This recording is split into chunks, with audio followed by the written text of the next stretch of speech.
Dust curled in the morning sun, rising in frantic spirals from the Red Rock Canyon floor as the sound of rotors split the stillness. The herd of wild mustangs, 30 strong, streaked through the scrub, their coats gleaming with sweat and fear. A low-flying helicopter bore down from behind, its metal shell glinting like a predator's eye. The pilot steered expertly, driving the animals toward a narrow valley where a series of makeshift steel pens waited. The mustangs, beautiful and ragged, had roamed this high desert of Nevada for generations. But now, they were being rounded up by order of the Bureau of Land Management. Too many horses, they said. Not enough grass, too much erosion. Some would be adopted. Most would vanish into holding pens and auctions. A few, no one liked to say where they'd go. Among the herd, a small chestnut foal ran wildly beside its mother, his legs too thin for the pace. He stumbled, fell, and let out a panicked cry. The mare hesitated, whinnied, circled back, but the herd was moving too fast. The chopper swept lower. Dust and noise drove them on. From a distant ridge, a girl stood frozen in the saddle of her quarter horse. Her name was Riley Thornton, 16 years old, born and raised on Thornton Ranch, a patch of dry land an hour outside of Ely. She'd grown up with horses, training them, feeding them, mourning them. But nothing had prepared her for the sight unfolding below. Her heart beat fast as her horse, Copper, trembled beneath her. "God," she whispered, "they're not even giving them a chance." Next to her, her father, James Thornton, muttered, "Don't look, Ry. This isn't our fight." But Riley couldn't look away.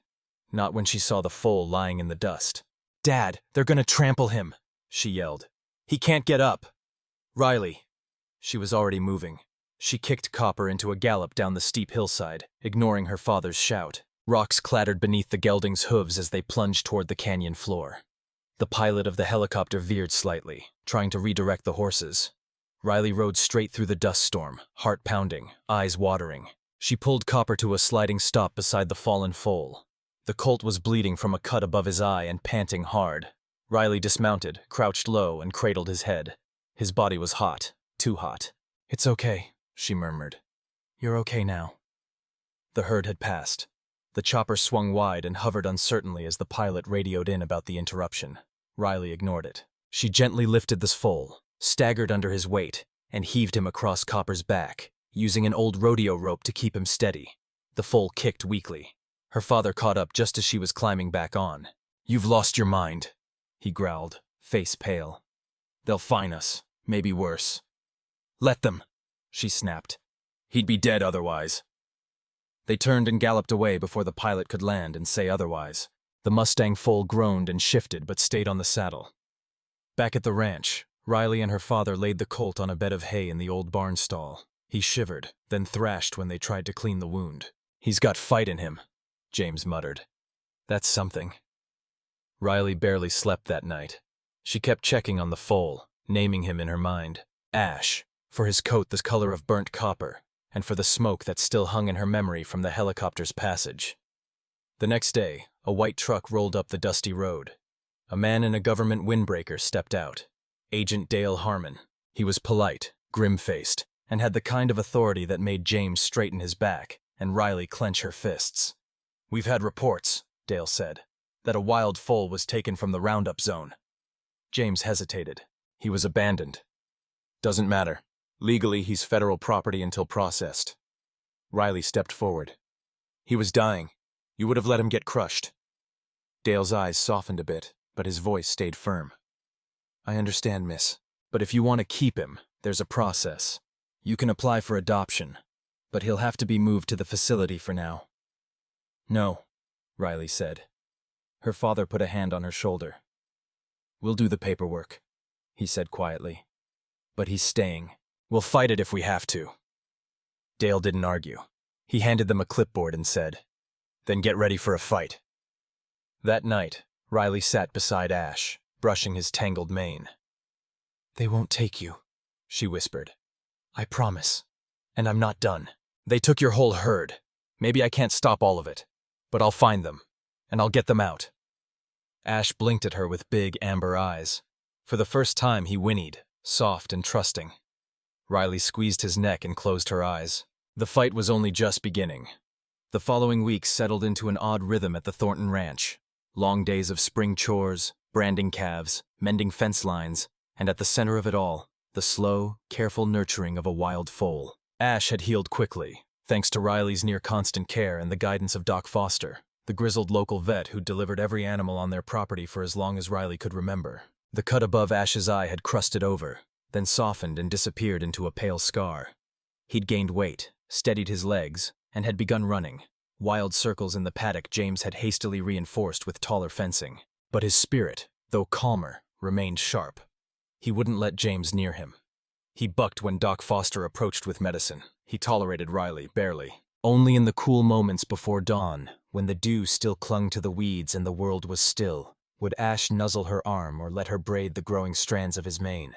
"You can't keep him if he won't break," James warned one morning, watching as Ash reared away from his halter. "A Mustang isn't a house pet." "I don't want him broken," Riley replied, her voice harder than he expected. "I want him wild, but safe." James gave her a long look. "You can't have both." But Riley thought maybe, just maybe, she could. At school, Riley's thoughts were a million miles away. She stared out the window of her sophomore English class, her mind fixed not on Steinbeck, but on something more urgent, the fate of Ash's herd. She'd read every article she could find, about helicopter roundups, BLM contracts, overcrowded holding pens, and the few lucky horses that ended up in rescue sanctuaries. The rest? Most were never heard from again. She hated that she'd seen them that day, seen the panic in their eyes, the foam on their flanks, the terror of the rotors overhead, and done nothing but ride away with one small foal. It didn't feel like enough. It wasn't enough. That evening, after chores, she slipped into the old tack shed behind the barn and opened her laptop. Her satellite internet was slow, but it worked well enough to find something useful. She typed, "BLM Wild Horse Auction Sites, Nevada." A dozen listings came up. One, just outside Elko, was marked for processing and evaluation of captured wild equine. Another was scheduled for public auction in 3 weeks' time. Riley scrolled until she found photos. Grainy shots of mustangs penned together, their ribs showing, eyes dull. And then one image made her freeze. A mare. Chestnut coat, scar on her shoulder. Head held high, even inside a fence. Ash's mother. Riley's breath caught. She grabbed her phone and ran out of the shed. James stood in the workshop, sorting welding tools, when Riley burst in, holding the photo up to him.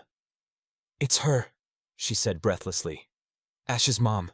She's still alive." "Look." He squinted, sighed. "Maybe. Not maybe. It's her.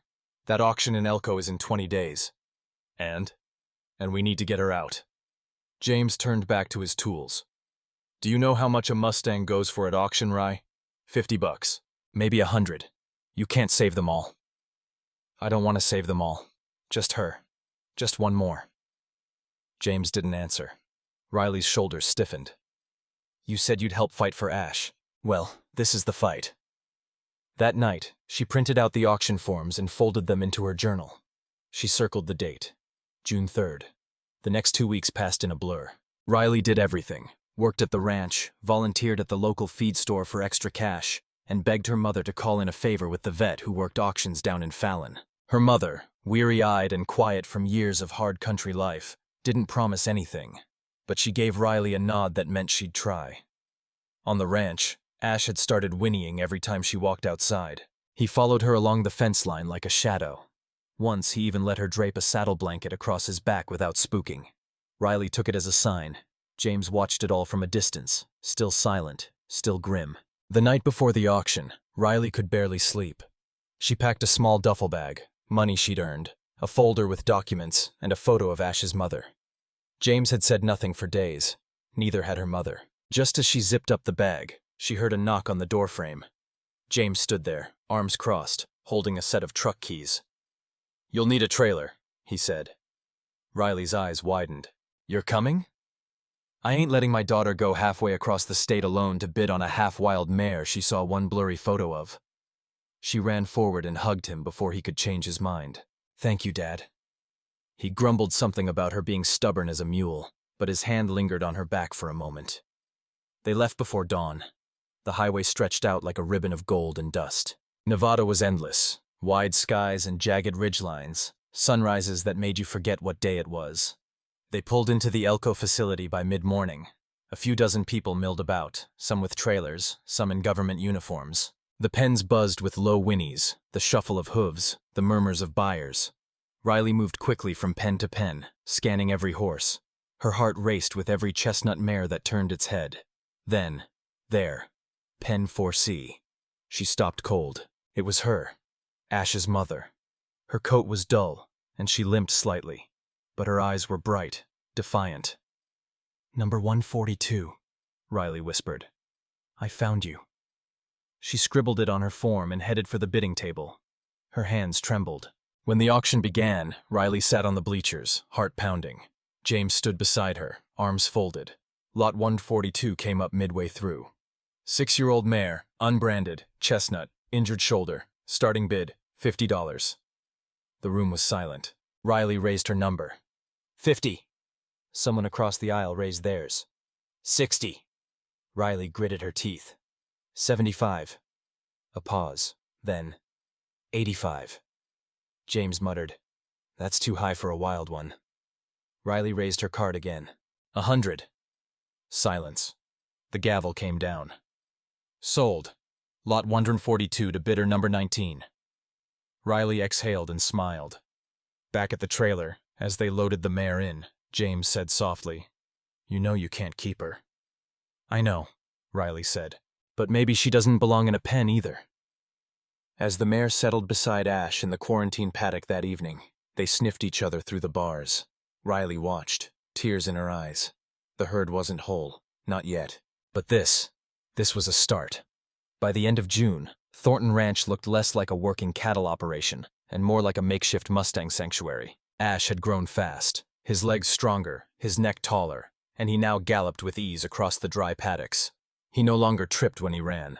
He reared up and tossed his mane like a stallion claiming ground. And beside him, the chestnut mare, whom Riley had named Juniper, stood like a silent sentinel.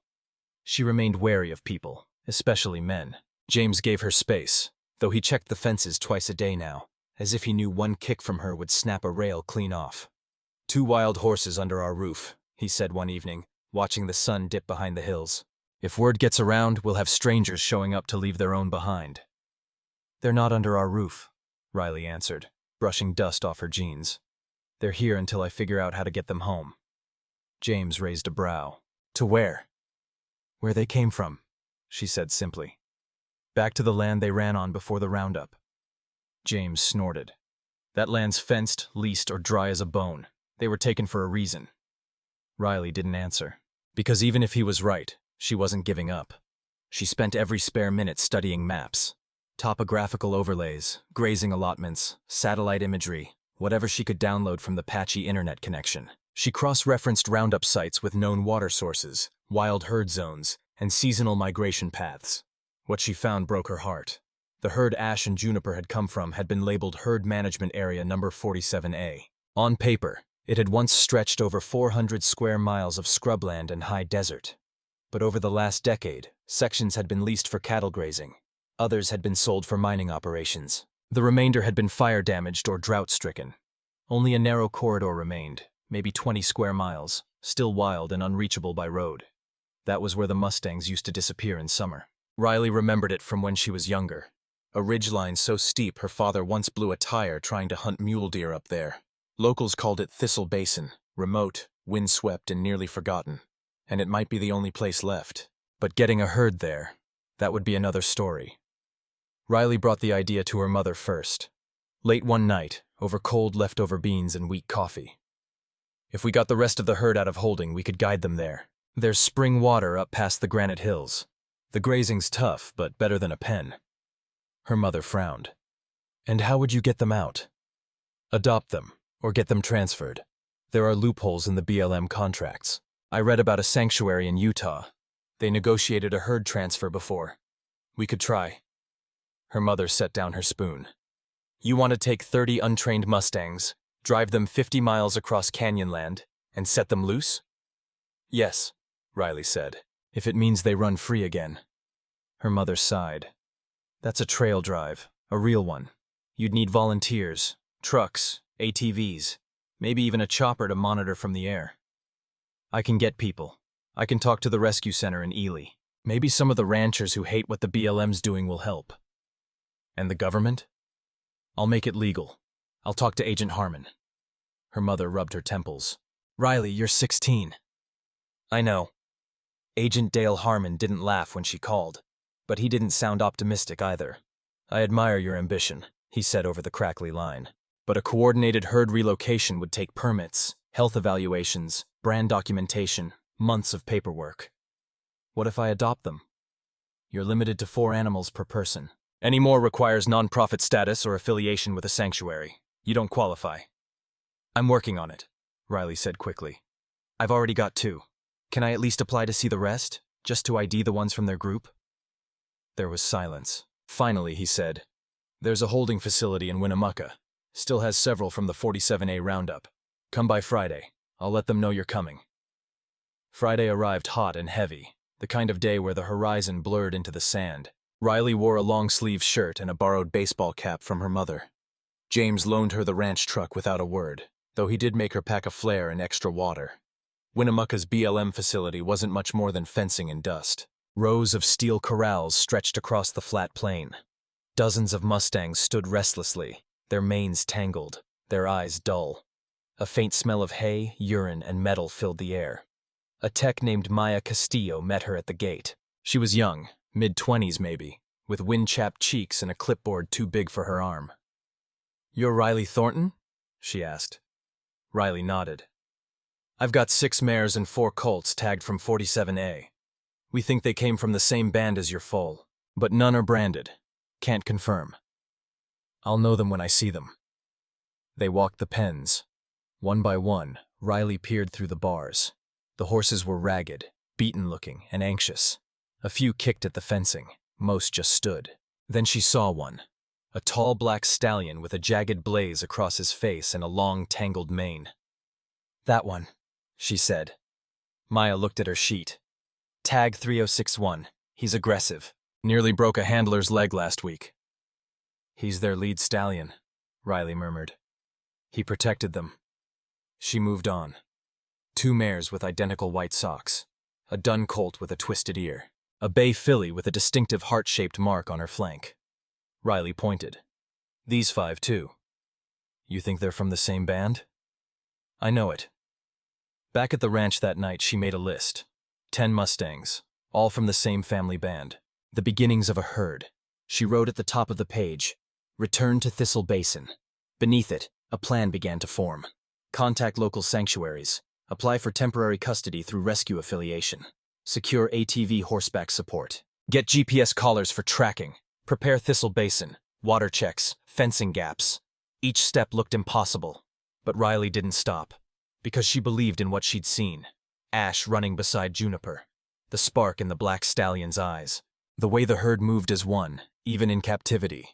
She believed they belonged together. And more than that, she believed they deserved to run free. That night, as lightning flickered far off over the desert, Riley sat beside Ash's paddock and watched the stars. Juniper lay nearby, her head turned toward the dark hills to the north. Ash stood quietly beside the fence. Riley reached out, and this time, he didn't flinch. Instead, he leaned into her hand. Warm, strong, alive. I'm going to get them home, she whispered. I promise you. And for the first time, she felt like she just might. Summer in Nevada wasn't a season. It was a trial by fire. The sun scorched the ground until it cracked open like old leather, and the wind carried dust that clung to every pore of skin. But none of it deterred Riley Thornton. She woke at dawn, worked until her hands were raw, and stayed up long after the house lights went out. There were emails to send, calls to make, people to convince, most of whom had no reason to believe in a teenage girl trying to save a herd of wild mustangs. But slowly, something began to shift. The first real win came from Clover Ridge Rescue, a sanctuary in Utah that had once helped relocate a small herd from BLM captivity. They weren't equipped to take more horses, but they had something even better. Nonprofit status and an experienced administrator, Sarah Beckett, who had navigated the system before. If you can identify the mustangs and connect them to an existing herd with an established return point, we might be able to apply for a special management release, Sarah explained over a video call. It's rare, but it's not impossible. That's exactly what I'm trying to do, Riley said. They're family. I have the foal and his mother here, and I've identified at least 8 more in Winnemucca. They were separated during the roundup. Sarah nodded thoughtfully. You'll need veterinary evaluations, handling protocols, and proof that the release site is viable. Fencing boundaries, natural water sources, and someone official will need to sign off on the land. I have maps, Riley said. And Thistle Basin is still public land, isn't it? Partially. Some of it's open access, but parts were released last year to a grazing permit holder. You'll need to figure out who owns what. Riley's shoulders tensed. Another obstacle.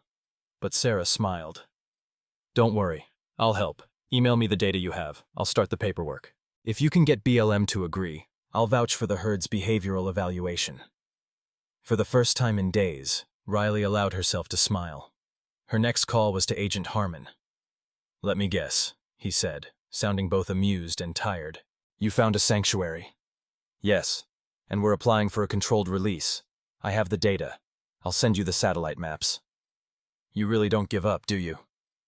No, Riley replied, deadpan. I don't. There was a long pause. Then Harmon sighed. Fine, I'll talk to my supervisor. No promises. While the paperwork took shape, the ranch itself transformed. James, though still skeptical, had agreed to help reinforce the fencing around their largest paddock. He said it was because juniper nearly took out the old cedar rail. But Riley knew better. He didn't say it, but she could see the way he stood a little longer by the pens now. How he watched Ash gallop with a softness in his eyes. Even her mother, usually practical and reserved, had offered quiet support, making extra food for volunteers, printing flyers, and once, placing a call to a local mechanic who donated a beat-up ATV for free. The local vet, Dr. Foster, agreed to evaluate the herd in Winnemucca once the release proposal passed initial review. And Maya Castillo, the BLM tech Riley had met there, called her 2 days later with a whispered update. They're all still here, no transfers yet, but you're on a clock. After August, they start rotating stock to Colorado. That gave Riley just under 5 weeks. She took a weekend off school, with parental approval for agricultural leave, and spent 2 full days exploring Thistle Basin. She rode copper along the ridgelines, mapped out every natural spring she could find, and marked down where fencing needed to be cut or reinstalled to allow safe passage. The land was harsh, but it wasn't dead. Blue grama grass still clung to shady slopes. Low cottonwoods lined a narrow creek bed that still trickled in the late summer heat. And there was something else too. Signs of life. Droppings. Hoofprints. Scattered hair on a bramble bush. Wild horses had passed through here. Recently. Ash's herd hadn't just lived here once. Some had survived. That night, Riley sat by the fire pit with her father. The air smelled like sage and dry wood smoke, and the stars blinked down with the sleepy indifference of deep desert skies. Found signs of mustangs still up there, she said, sipping water. They might be strays from the same roundup, ones that escaped. James nodded. Maybe. I could add it to the application. Say the released herd would be rejoining a remnant group. That might help. He poked the fire with a stick. This isn't a school project anymore, Rye. I know. You're talking about moving a dozen wild animals into open country. That's liability, risk, weather, injury. If one horse breaks a leg, if something spooks them into a canyon. I know, she said again. He looked over, brow furrowed. Then why keep going? She hesitated. Because Ash still looks for them. James didn't speak after that, but the next morning she found him patching one of the ranch's old cattle trailers. The final approval came 3 days later, an email from Agent Harmon, a scanned signature from a federal office in Sacramento, a temporary relocation permit. It was happening. The condition was strict. The horses had to be transported by trained handlers, monitored via GPS tags, and released into a pre-cleared grazing area within the Thistle Basin corridor. Any failure in transport or animal health would cancel the release. Sarah Beckett wired a transfer to cover trailer rentals. The vet loaded up vaccines, and Riley, energized like never before, made her final preparations. She borrowed 3 extra horses from a neighbor's ranch, organized 5 volunteers, lined up hay deliveries, set up a satellite tracking account with borrowed equipment from the high school science department. And when she went to the paddock to tell Ash the news, he trotted up to meet her, tail high, ears perked. We're going home, she said softly. All of us. The morning of the release was neither calm nor glorious. At 4:30 a.m., the Thornton Ranch was alive with movement. Boots stomped across gravel. Coffee percolated in the kitchen. Trailers rumbled into the driveway under the pre-dawn stars. In the low light, the paddocks glowed with a surreal silver shimmer, the mustangs inside restless, sensing that something was coming. Riley didn't sleep the night before. Instead, she laid out every checklist she'd made over the past month. She walked the fences one last time. She whispered to Ash through the stall rails and stroked Juniper's face in the dark, tracing the faint scar on the mare's shoulder with a finger. At 5:00, the convoy began to assemble. 4 trailers, 5 riders on horseback, 2 ATVs, a pickup truck carrying the mobile vet kit, and at the lead, Riley on copper, wearing a borrowed GPS monitor around her chest like a badge of honor. Each of the mustangs had a tracker attached to their halters, just small enough not to irritate, but secure enough to stay on through rough terrain. Ash and Juniper were loaded last. Ash hesitated at the ramp, eyes wide, but followed Juniper's lead and stepped inside without a fight. Riley's breath caught as the door clanged shut. It had taken weeks of planning, dozens of favors, and every ounce of trust she could summon. From the horses, from the people around her, from herself.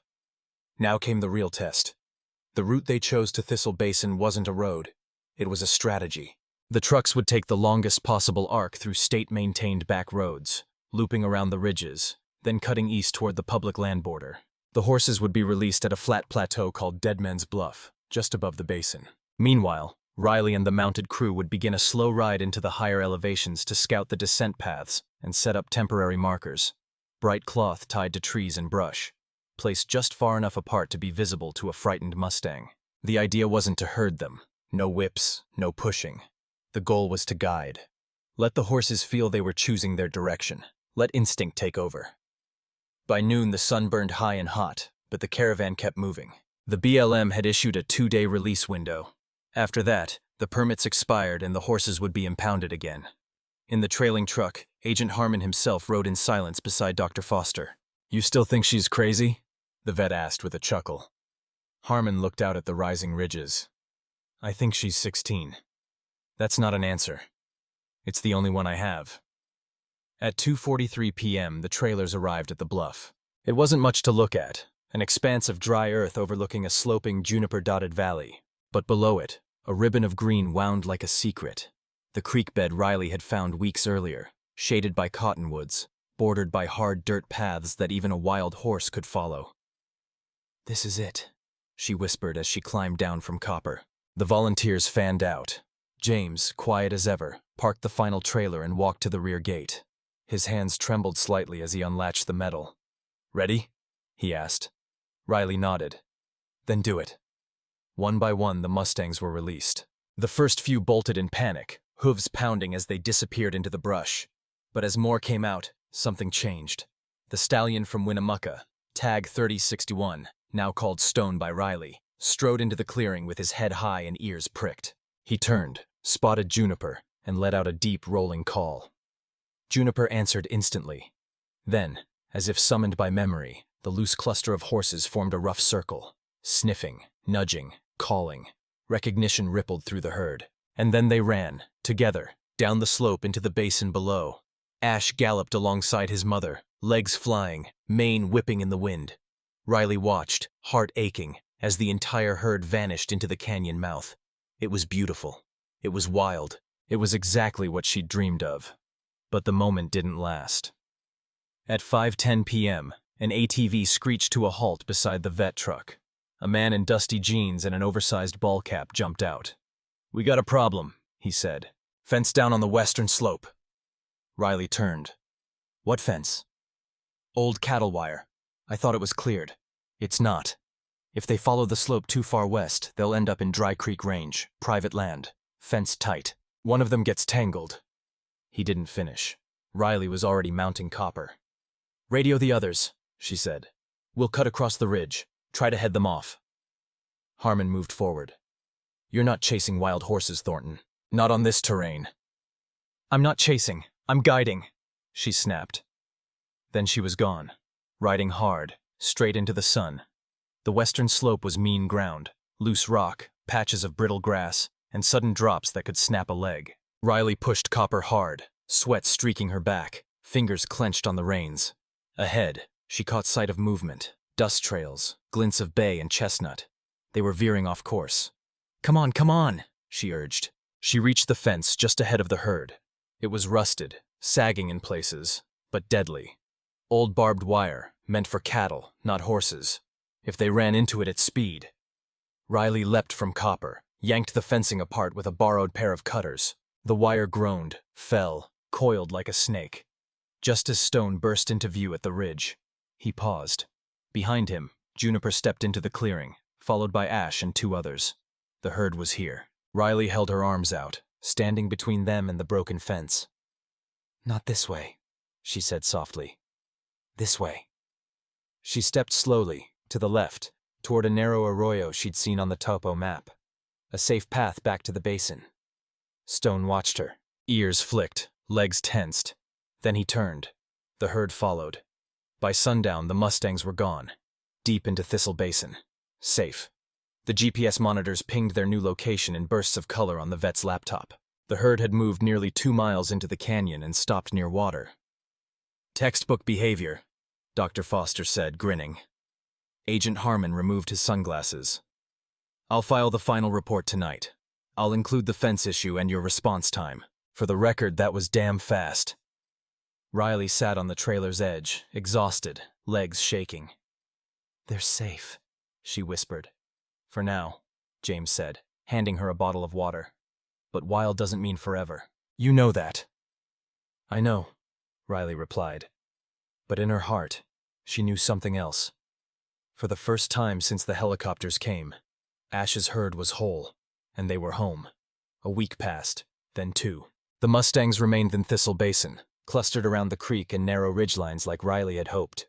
The GPS tags, updated twice daily, showed them gradually widening their roaming area, 4 miles, then 8, then nearly 10. But always circling back to the water, always together. It was working. Still, Riley didn't let herself relax. She checked the tracking feed every morning before school and again each night, sometimes at 3 in the morning, blinking away sleep as she refreshed the signal screen on her phone. Her grades dipped, her appetite wavered, but her attention stayed locked on one thing: the dots on that glowing map. Ash, Juniper, Stone, the others, the herd. They were still moving, still alive. But trouble, she knew, never stayed far behind. Trouble arrived, as it often did, in a battered white pickup with no license plate and a sticker on the back window that read, "Your tax dollars feed lazy horses." Riley first saw the truck parked half a mile from Thistle Basin's southern access road, during a routine check with Agent Harmon and Dr. Foster. The 3 of them had ridden out together on a late August weekend to observe the herd and collect soil samples near the creek. "I don't like this," Harmon muttered, shading his eyes. The driver didn't get out, just sat there, engine idling. When Harmon approached, hand resting casually on his belt, the truck peeled away, spewing dust and gravel. "What was that about?" Riley asked. "Someone keeping tabs," Harmon said grimly. "On the horses? Or on you?" Later that week, a letter arrived at the Thornton Ranch. No return address, just a printed sheet of paper shoved in a weathered envelope. "Wild mustangs aren't pets. They're feral pests. You'll regret this." James read it first, then folded it quietly and slid it into the drawer by the sink. Riley said nothing, but that night, she double-checked every stall latch and stayed awake until dawn. By the end of August, more letters came. Then phone calls, hang-ups, then sightings. A local hiker told Riley he saw ATV tire marks near the western fence line. Another reported hearing gunshots in the distance late at night. None of it was proof. Not enough to file complaints. But the pattern was clear. Someone didn't want the mustangs there. Someone wanted them gone. Sarah Beckett from Clover Ridge called Riley on a Thursday afternoon, voice tight. "I've been reviewing the public land leases near Thistle Basin. A portion of the western slope, about 60 acres, was recently reissued to a grazing contractor. Small time, but aggressive. Name's Tom Candler.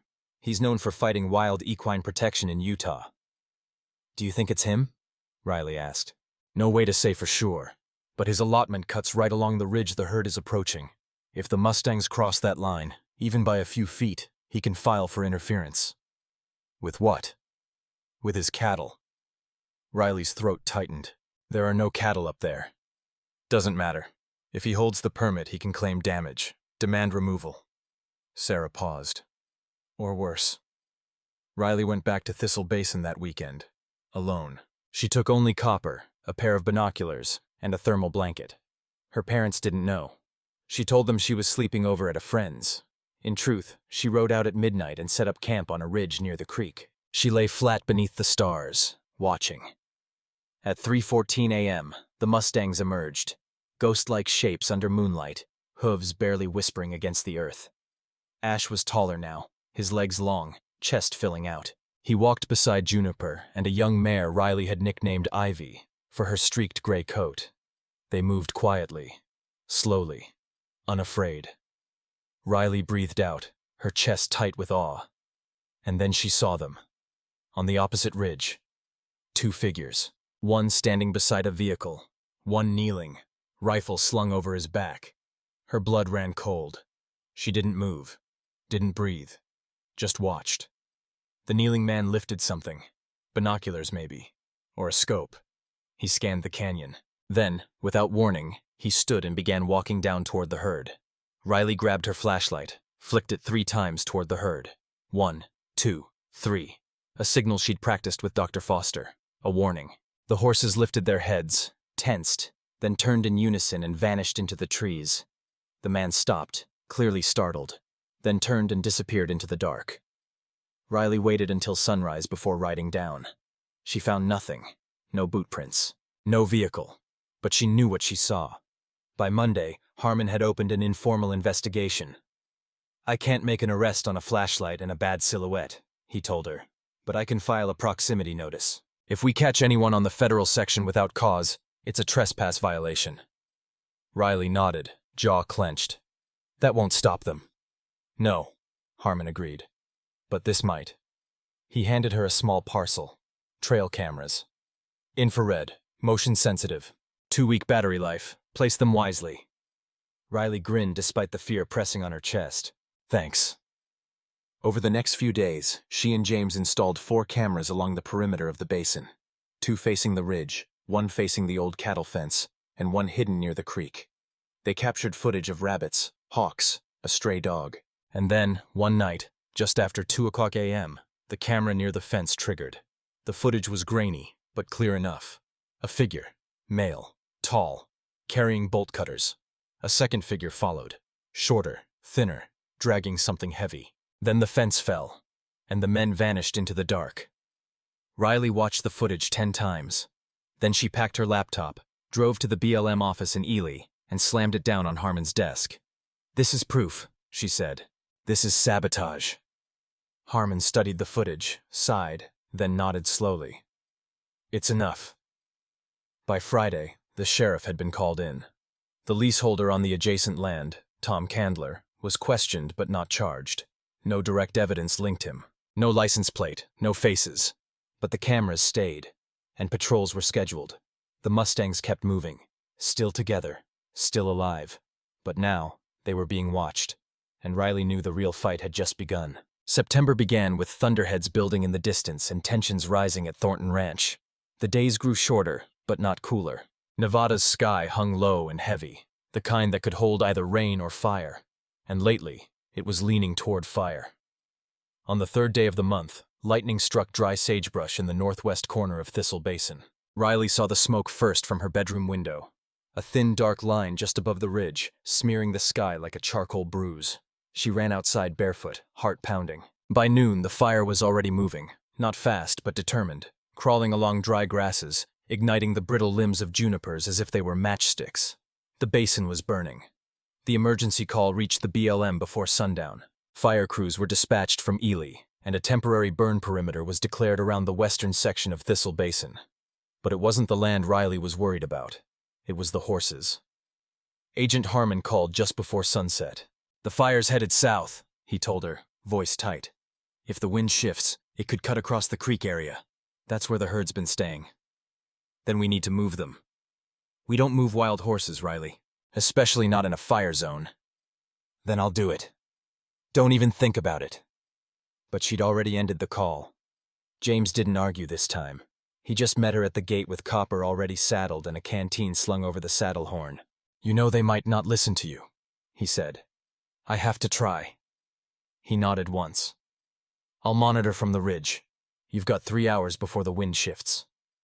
Riley rode hard, dirt rising in plumes under Copper's hooves. As she entered the basin, the smoke thickened, choking the air. The fire wasn't close enough to see, but she could feel it, like heat pressing down from the clouds. She found the herd near the shallow creek, drinking. They looked up as she approached, tense but unafraid. Hey, she called, voice low. It's time to go. She dismounted, raised her arms slightly, and walked toward them in a wide arc, just like she'd learned during the relocation. Ash stepped forward first. He was tall now, almost eye level with her when his head lifted. He flicked his ears, but didn't run. Juniper followed. Stone, the stallion, stood at the rear, watching carefully. Riley spoke softly. It's not safe here. Follow me. She turned slowly and began walking back the way she came, whistling 3 short notes, the pattern she'd used during their trailer training. To her amazement, they moved. Not fast, not all at once, but they followed. The drive wasn't clean. The younger colts broke off at one point, spooked by the sound of an ATV engine in the distance. Riley chased them on foot through knee-high brush, shouting until her throat hurt. Her jeans were torn by the time she redirected them. The wind shifted. Smoke thickened. Ash kept glancing over his shoulder, unsure. But Stone stayed close, ears pinned back, body tense, like he understood. It took an hour to reach the safe zone. A long meadow at the edge of the basin, pre-cleared for emergencies. James met them there, breathless, on his own mount. You did it, he said, stunned. Riley could barely speak. Not yet. We need to keep them here. Dr. Foster arrived an hour later with BLM field agents and 3 portable water tanks. They set up a temporary holding perimeter using soft electric tape and baited feed. It wasn't a pen, more like a gentle boundary. The herd stayed within it, though skittish, watching the red sky beyond the trees. By morning, the fire had doubled in size. It didn't breach the creek, but it came close. The basin was closed for the next 2 weeks. BLM declared a burn evaluation zone, citing ecological risk. No visitors, no unregistered personnel. That included Riley. They'll be monitored, Agent Harmon assured her. You saved them. Let the land heal now. But Riley couldn't sit still. So she worked. She created a full report of the relocation effort, with maps, GPS logs, and documented herd behavior. With Sarah Beckett's help, she submitted it to the Nevada Wildlife Council, hoping it might support future proposals for sanctuary-style herd releases. She contacted 2 environmental journalists she found online. One wrote back, curious, then published a short piece titled, Teen Rancher Protects Wild Horses from Fire and Greed. Within a week, a reporter from Reno showed up at Thornton Ranch asking for an interview. James rolled his eyes but waved Riley forward. Your circus, kid. The article went viral. Riley's inbox exploded. People wrote from across the country.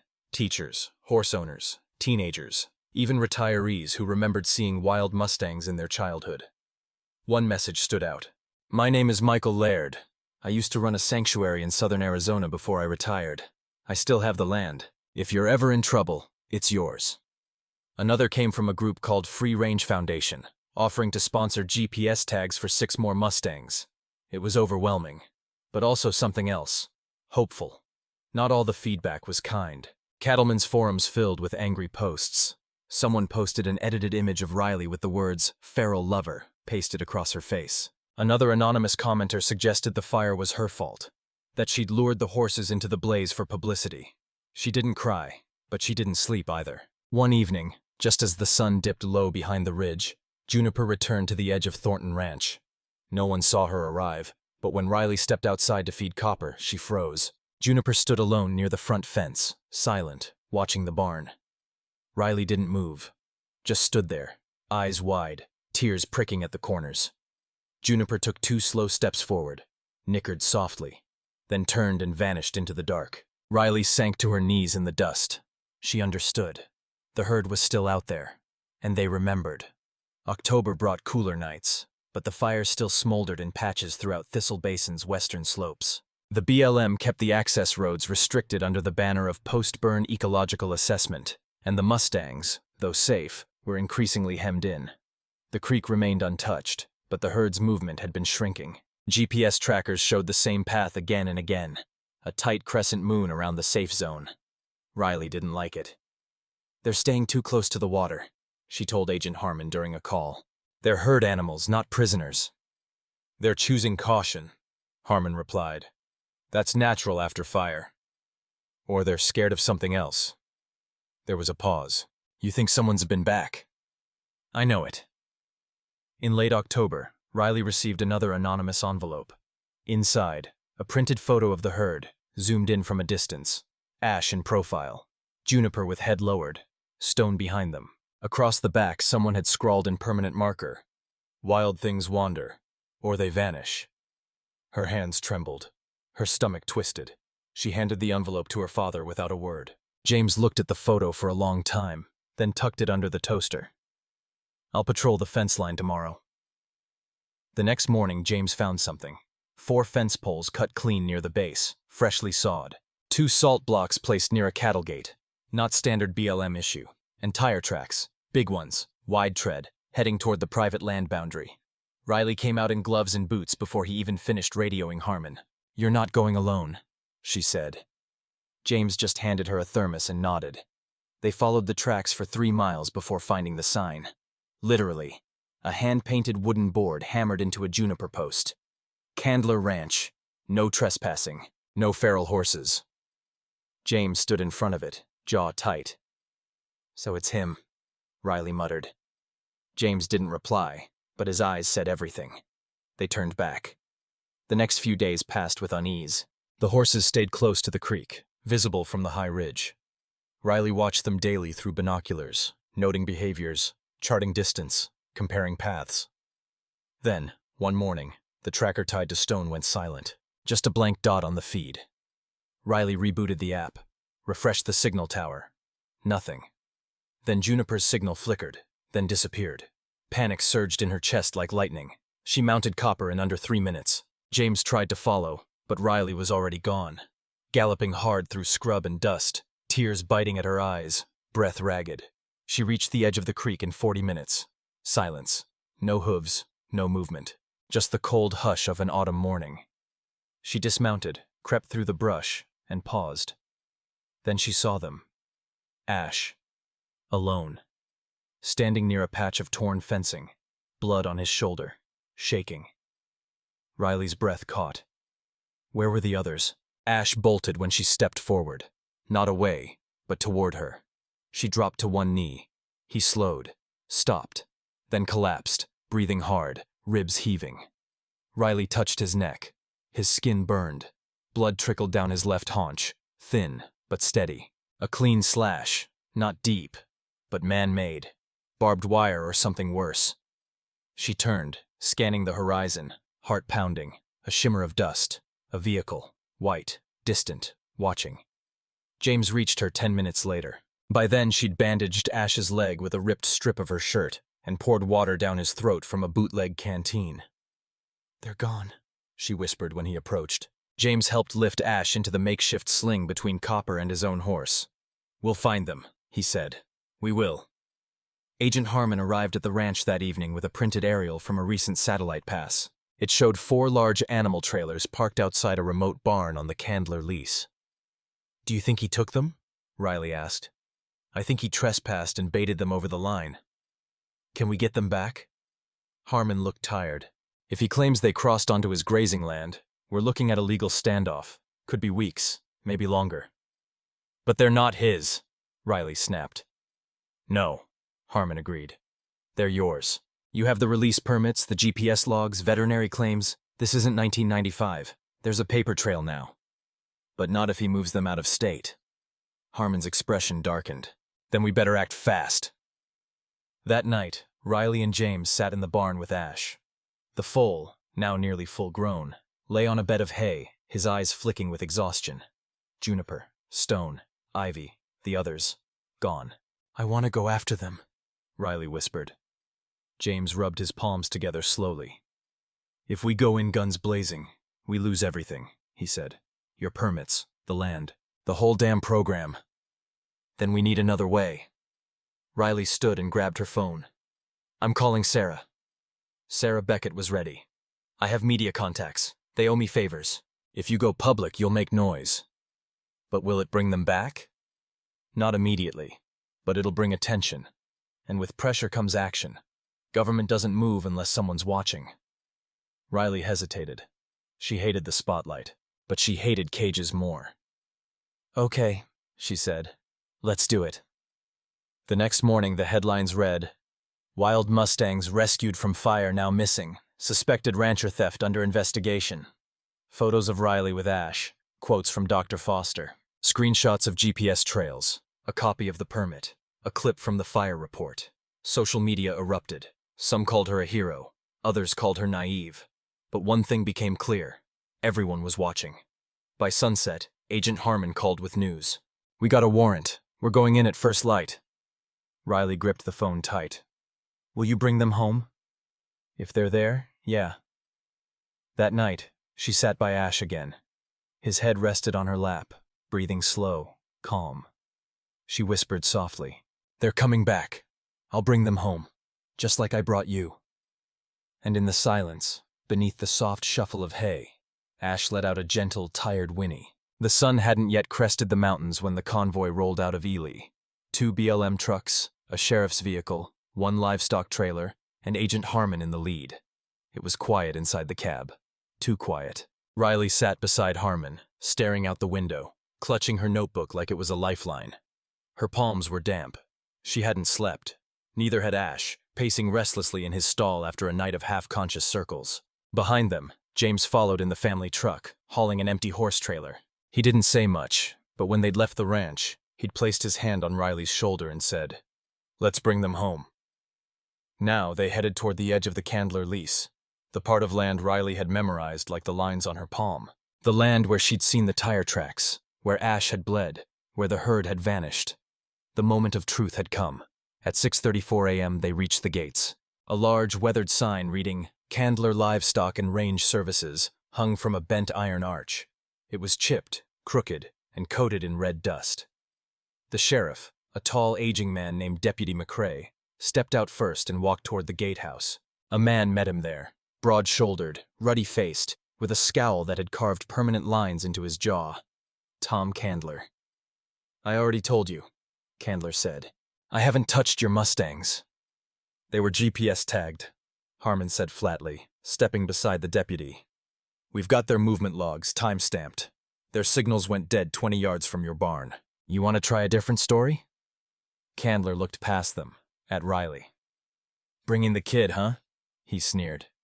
"Thought this was grown-up business." "It became mine the second you laid wire across the basin," Riley said. Her voice didn't shake. Candler looked like he might spit, but the sheriff raised a hand. "We have a warrant," McCrae said. "Step aside." Candler muttered something under his breath but opened the gate. The convoy rolled in. The property sprawled across several dozen acres, mostly dirt and rusted fencing. Piles of old equipment lay stacked beside cinder-block sheds. A small corral sat behind the barn, partially shielded by a screen of corrugated metal. That's where the sounds came from. Soft whinnies, a nervous stomp. Riley was off the truck before Harmon could stop her, sprinting toward the noise, and then she saw them. Juniper, standing alert, flanks streaked with dust. Ivy, limping slightly but upright. And Stone, his mane tangled, a fresh gash across his chest.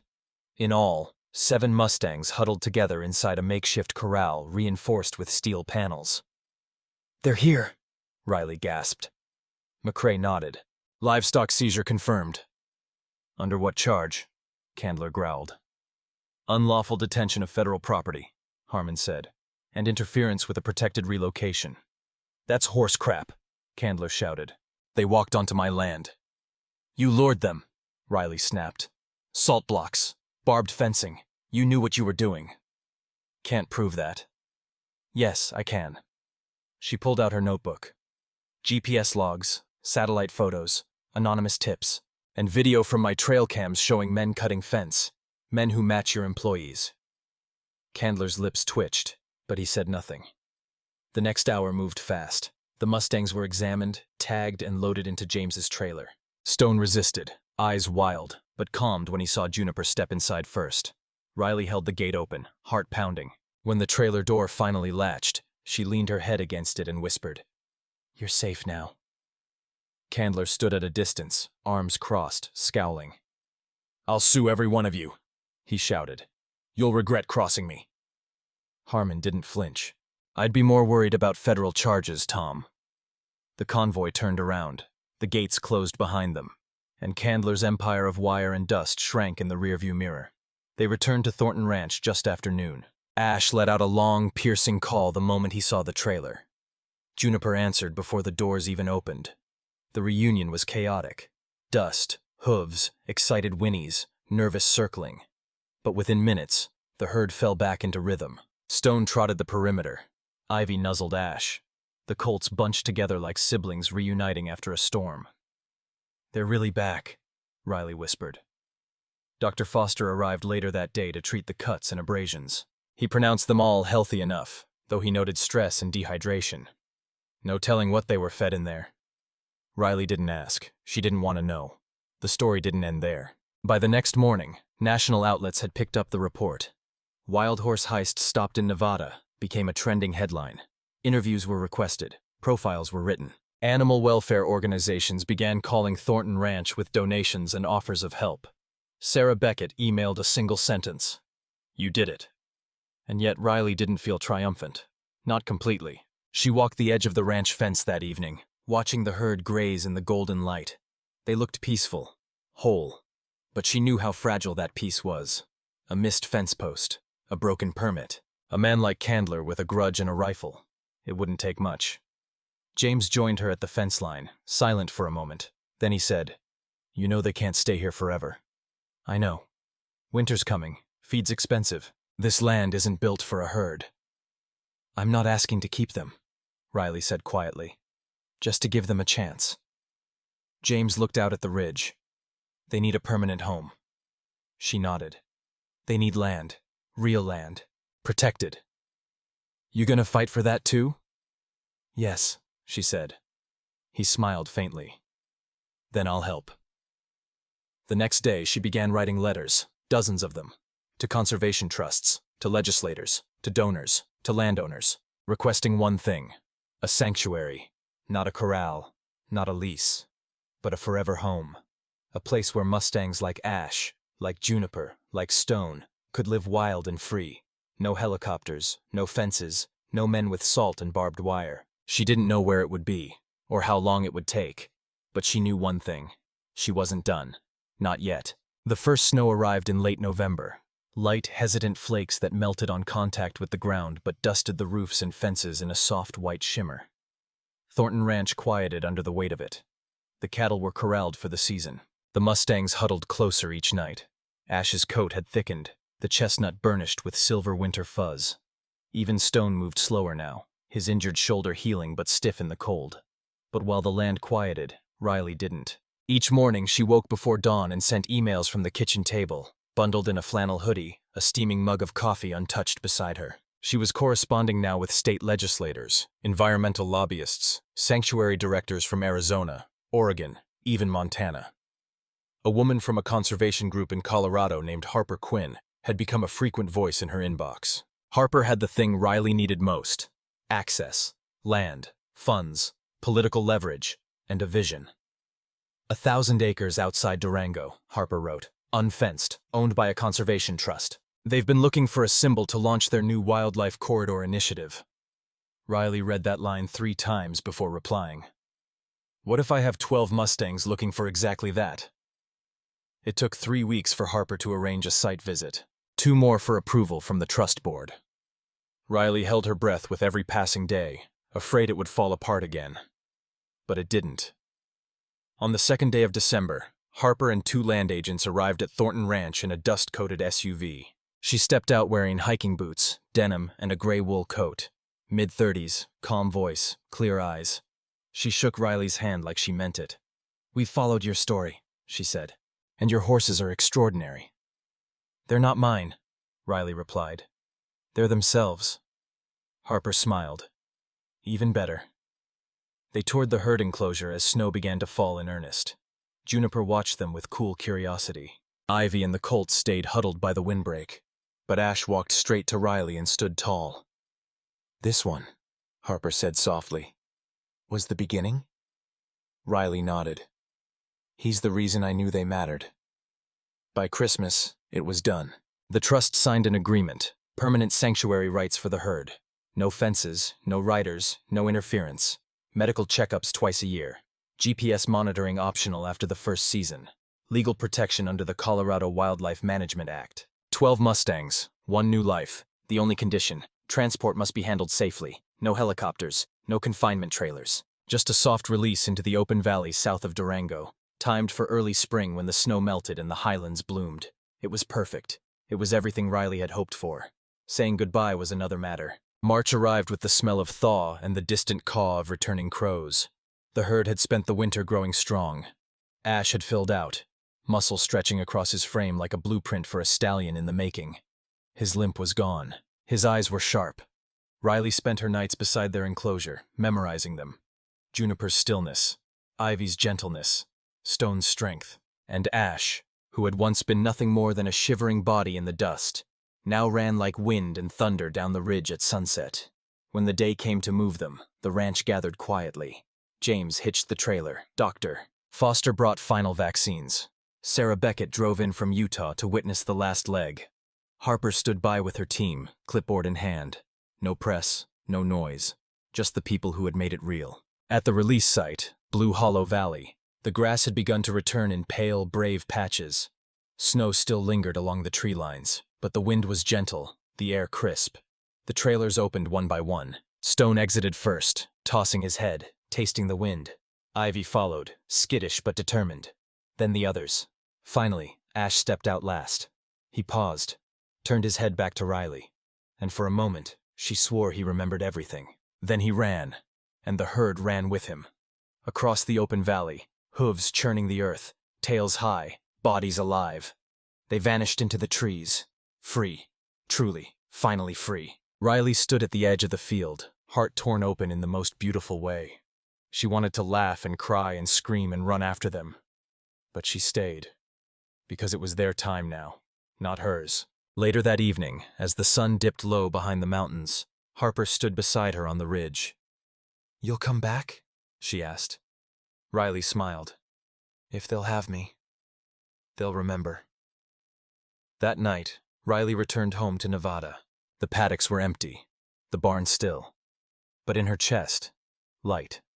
Not because it was over, but because something bigger had begun. She didn't need to ask what came next. She already knew.